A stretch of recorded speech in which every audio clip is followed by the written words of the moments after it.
That thing in a diamond. I don't know what's going on there. Anyways, new angle. Are we loving this? It's on my laptop. So that praying, hoping that the video will upload better than my goddamn phone. My useless brick. Can you see that? Purple light coming out of it? Anyway, whatever. Doesn't matter. Don't worry about it. Anyway, chapter 7. Chapter 7. Hopefully the audio is working. We're just going with it. Okay. Strong John and Brondon hit the ground beside Rowan and rolled to their feet. Val called Strong John, stumbling back towards the hole in the web. Val, now, before the sun moves on. He peered through the opening. She's just standing there, he muttered in amazement. She keeps looking back along the path, after Ellis. John, make her come, shouted Alun. The sun will soon... Val, roared Strong John, cupping his hands around his mouth. You are needed, you must come quickly. There was a cry from the other side of the web and the sound of running feet, and then Val was hurtling through the black-ringed hole, hitting the ground with a thud, and Strong John, Marley and Alun were stamping the grass all around her as crawling spiders fell from her clothes and hair. Val sat up, brushing feverishly at her face, her shoulders, the back of her neck. No, no, exclaimed Marley. All is well, Val. There were only a few of them, and now they are dead. Val looked around her cautiously, taking in her surroundings. Then she opened her clenched fist and looked at the mirror. Amazingly, it was still in one piece. It did good service, but I could only keep the light on the web while I remained in the sun, she said. I leaped from a distance, but some of the creatures had already returned to the hole before I reached it. She passed the mirror to Marley and sat with slumped shoulders, staring into space. We appear to be safe here. Alun waved an arm at the surrounding trees. From the spiders at least. Their territory seems to end with the silken door. What other surprises this forest has to offer, I cannot guess. If I recall the map correctly, we are nearly at its end, Brondon answered. So I suggest we move on now and rest and eat when we are free of it. It is an unwholesome place. In silent agreement, they set off again, due west along the path. They were 6 now, instead of 7, and all felt this keenly. Ellis had barely spoken 10 words during the journey, but the absence of his looming figure among them made their group seem very much smaller and weaker. His sister was particularly affected. It was as though half her strength had been drained, and she walked like one who was ill or exhausted. In barely 5 minutes they noticed the trees thinning. In another 5 they had left them behind, and turned northwest as the map directed. Though the mountain still rose steeply before them, they were moving down instead of up. The grass grew green and thick now, and the ground softened with every tread. Let us stop here, said Strong John. It seems we are moving into a low area that may be marshland. We will eat in more comfort out of the damp. Rowan sat down thankfully. John tossed his pack to him, and suddenly he realized just how hungry he was. He pulled out his water flask and bread and cheese and started eating ravenously. His mother had packed this food for him in their kitchen at home this morning, he thought with wonder. Only this morning. It was hard to believe that he had been away from the village for so short a time. So much had happened to him that it seemed days, not hours, since he had patted Star and murmured to her, since he had hugged Anard and kissed his mother goodbye. The walk from the village, when he had felt so strange and shy, the terrible climb up the cliff, and then the forest, the spiders, twittering, crawling, Ellis's face rigid with fear before he turned and ran. Rowan shuddered. The bread and cheese lay tasteless now in his mouth. He felt like spitting it out, but instead took a sip of water and forced himself to swallow. Sheba had said this is how it would be. She had said the mountain would break their courage and their hearts. Well, it had broken Ellis's, in a way no one could possibly have predicted. He was gone, leaving 6 hearts to carry on. Would they break in their turn? Would Rowan's be next? And if the journey was itself so filled with danger, what of the journey's end and the dragon? Rowan shivered again. He must not think of that. One step at a time, or his fears would overwhelm him. One step. The map! Rowan pulled it from his belt and unrolled it. Half in excitement, half in dread, he looked at the second blank space. It was filled. Nothing here is as it seems. Dreams are truths, and truths are dreams. Close your ears to loved ones' cries. Die if you believe your eyes. Bind with ropes your flesh and blood, and let your guide be made of wood.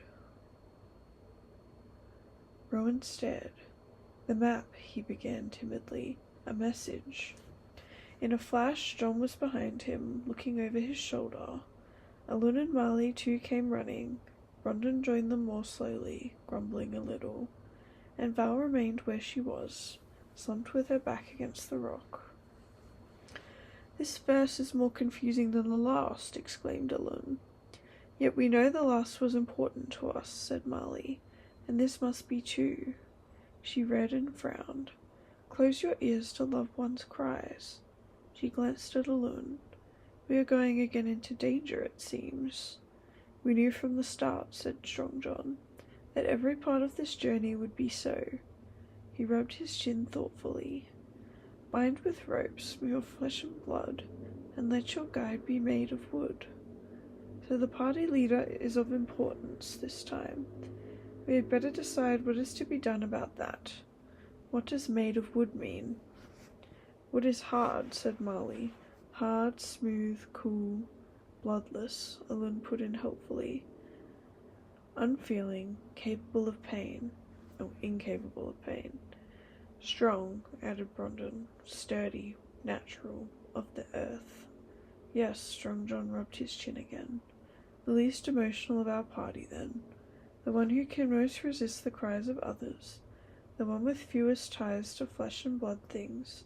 That person should—" "Well, it is not I," said Alun decidedly, "and of course it is not Rowan, and I would venture to say, Strong John, that it is not you. Not these days, at any rate." He shot a sly look at Rowan, who turned his head away. He did not want to think about Strong John and his mother. Not now, not ever. "I believe that of the 3 remaining, I am the most likely," said Brondon, "for I have no family, no loved ones.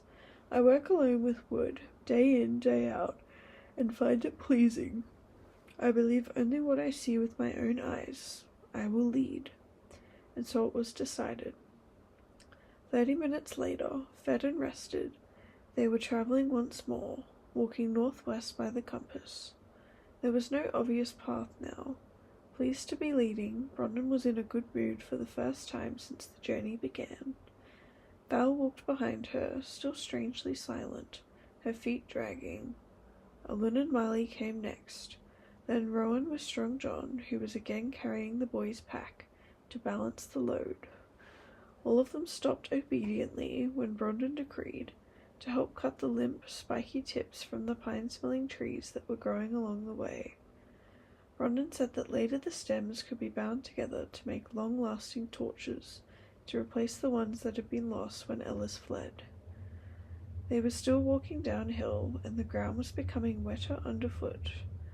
The green grass had disappeared, and their boots were beginning to sink slightly into the mud. Alun sniffed the air and wrinkled his nose. "Swamp," he said in disgust. The trees they pushed through here were different again, dark-leaved and still. Fat white roots slid up from their damp, twisted trunks into the air. Clumps of bright fungus stuck out from their bark like tongues. The mud grew softer.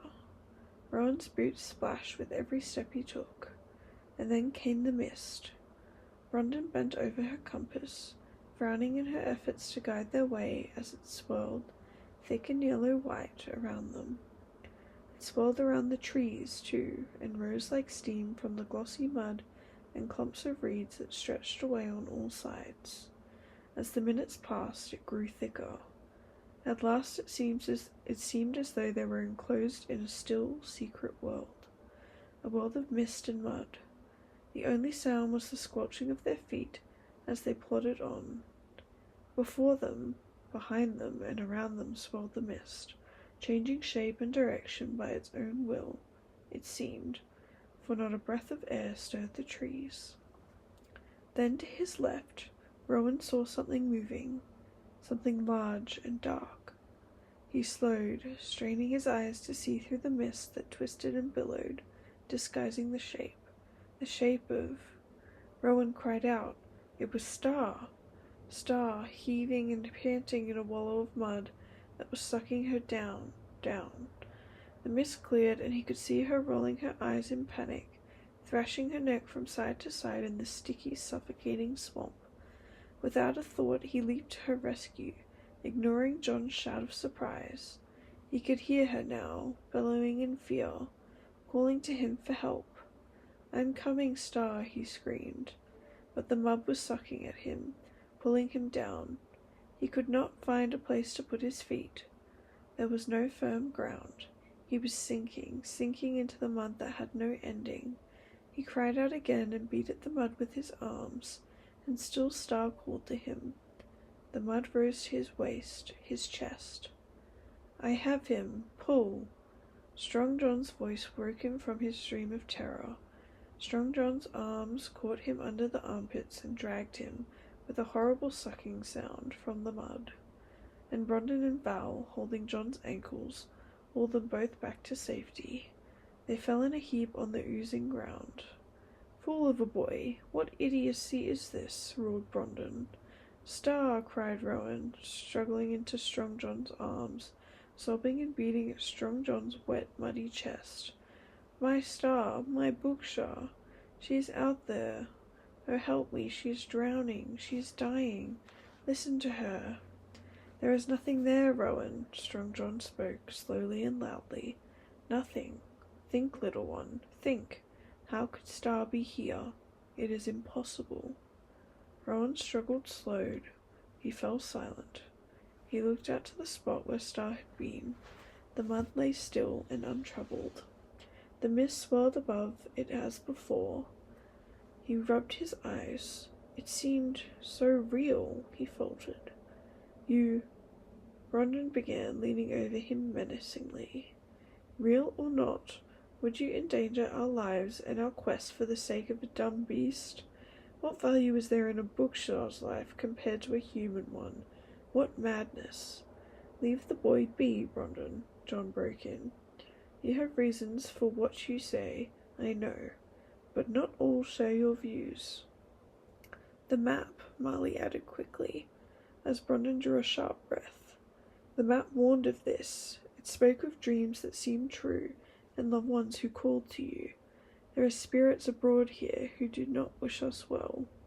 The map. Rowan felt anxiously at his belt.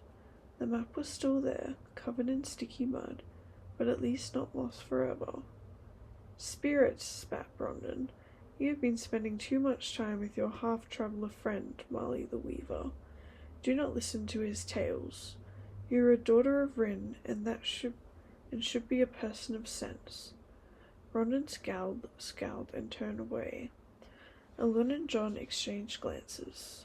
"Let us get on," Elun suggested. "We have lost time, and we will have to lose more in due course, while Rowan and John dry their clothes, which are," he held his nose, "rather in need of attention, in my opinion." "Let us take great care where we tread," warned Strong John. "The mud is a snare. We may not be so lucky next time." They moved along at a snail's pace, the mud dragging at their boots. The mist thickened around them, filling their mouths and noses with the taste and the smell of the bog. Rowan hung his head as he walked. The wet filth sticking to his clothes and filling his shoes weighed him down, and still his head was full of Star. He dared not look up in case he saw her again, struggling hopelessly in the swamp. He wondered why Brondon had been so angry with him. Surely she could understand. He felt, rather than saw, Marley began to flick her hands and rub at her cheeks and the back of her neck. "I can feel someone is touching me," she gasped, glancing behind her. "Fingers, cold fingers on my face and neck, and it is only the mist, Marley," soothed the loon. "Only—" Suddenly he stopped walking. His neck jerked and he too looked behind, gazing over Strong John's shoulder. The others turned curiously to see what he was staring at, but nothing was there. What? Alun's mouth had dropped open. He began to walk back the way they had come, pushing past John and Rowan, looking into the mist. "How? Mother! Mother, wait!" His feet squelched in the soft sucking mud. "No, Alun!" screamed Marley. "There's no one there. John, stop him!" Then she shook her head violently. "Oh, stop it! Stop touching me!" She slapped again at her neck and arms, and rubbed at her face. Lost in the mist ahead, Brondon cried out just once. John caught at Alun's jacket and pulled him back. Alun turned on him angrily. "Leave me be, John," he shouted. "It is my mother, you fool! She is calling me. She is lost in the swamp. I must go to her." He began to struggle, trying to wrench away from Strong John's grip, throwing punches at his face. "No, Alun, no," shouted John, shaking him. "It's a vision, a vision. Your mother is at home, man." "What is happening?" wailed Val from further up the path. "Why don't you come?" "Oh, my life, help! Ellis, oh Ellis, Marley, John, help me! Brondon is, and I can't hold her, help!" That is so dramatic. What is going on? They're sinking in the mud? Are people gonna die? I thought this was a kid's book. I didn't think people could die in kids' books. I guess we'll find out. Hopefully the audio worked on this video. Or that was a very long and very wasteful 20 minutes. But I sure hope not.